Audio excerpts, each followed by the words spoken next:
Sejam bem-vindos ao Mundo na Zona, esse programa aqui no canal do Zona Curva em que a gente fala sobre política internacional toda semana.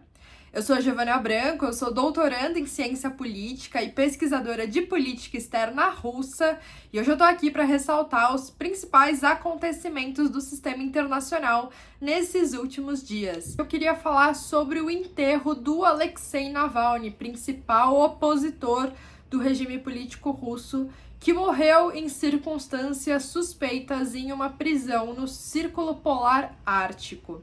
As causas da morte ainda não foram 100% reveladas. Segundo o médico da prisão, ele teria feito uma caminhada e se sentido mal depois disso e morreu de morte súbita, mas diante do cenário atual e do histórico de luta aos opositores na Rússia, tudo isso se torna muito suspeito. Depois de muitos dias com o corpo do Navalny sendo, negado à sua família, finalmente aconteceu nesse final de semana o enterro dele, em que milhares de pessoas compareceram em Moscou.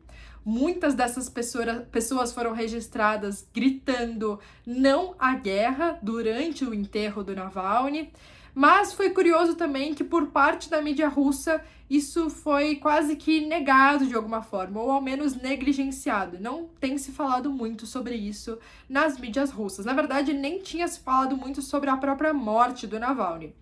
Sobre o enterro, então, muito menos. E nessa mesma linha da televisão estatal russa, o presidente Vladimir Putin também, até o momento, não emitiu nenhum comunicado, não falou uma palavra que tivesse relação com a morte do Navalny, quase que seguindo uma tradição da política do Kremlin de não dar ao Navalny a importância que de fato ele tem.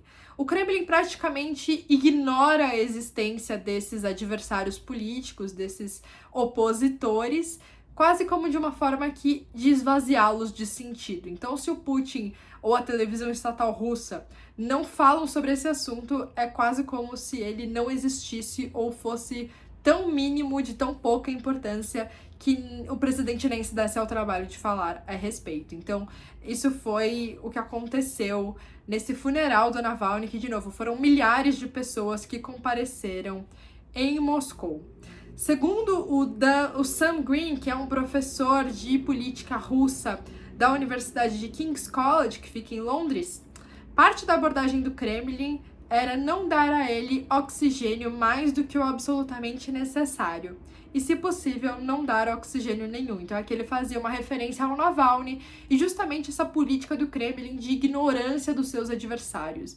Isso já tinha acontecido durante aquela tentativa de golpe do grupo Wagner no ano passado, que foi seguida depois pelo aquele, entre aspas, acidente de avião do chefe do grupo Wagner. Então, há uma certa ignorância desses adversários na mídia estatal russa e também pelo próprio presidente, o que de alguma forma é essa tentativa de não dar oxigênio a alguma coisa, Não deixar que esse fogo de fato queime.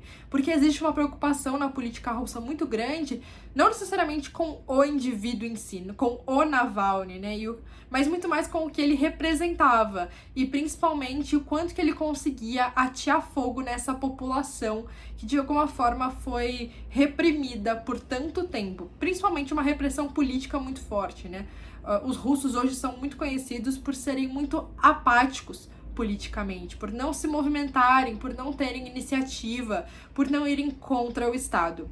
E o Navalny, de alguma forma, representava justamente o oposto disso, representava o quanto que uma pessoa, uma liderança carismática, forte, era capaz, sim, de incendiar esses desejos da população e, de alguma forma, incentivar algum tipo de luta contra o Estado russo, contra o próprio establishment russo que vem aí se formando nesses últimos 23 anos. Então, ao tirar o Navalny da vida pública, tanto enquanto ele estava vivo, quanto agora, durante a sua morte, o Kremlin vem tentando criar sobre ele, em volta dele, uma áurea de ilegitimidade. Ao não falar dele, ele, portanto, não é um ator legítimo, ele não é um ator político do jogo real, das regras que existem ali na Rússia. É quase como colocá-lo como um extremista, e é assim que a mídia estatal russa às vezes se referia ao Navalny em manifestações e tudo mais. é colocá-lo como um extremista que não tem voz de direito na política russa. Mas é curioso que durante esses últimos anos, mesmo sem ter acesso à televisão, que é hoje o principal meio de comunicação na Rússia, que é uma televisão estatal, o Navalny conseguiu apoio justamente por via da internet.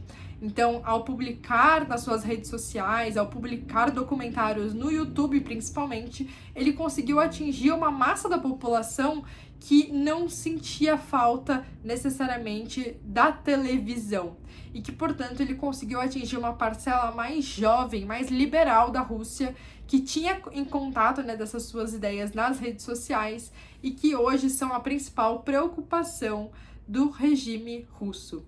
Em meio a tudo isso, nós temos agora renovados ataques não ao Navalny em si, que de novo teve seu enterro nesses últimos dias, mas a sua esposa, Yulia Navalnaya, que declarou na Europa que vai dar continuidade aos trabalhos do seu marido e que, portanto, vem recebendo várias ameaças, várias críticas na televisão estatal russa e também por russos mais conservadores. Então é algo a se acompanhar ainda até que ponto ela vai conseguir carregar o legado do Navalny ou se a gente vai ver agora realmente o esfriamento desse movimento que ele tinha criado por algum tempo até que de novo isso ressurja, né, mais para frente.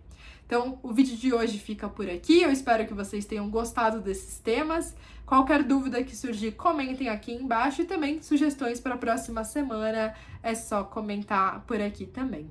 Muito obrigada e até o próximo vídeo.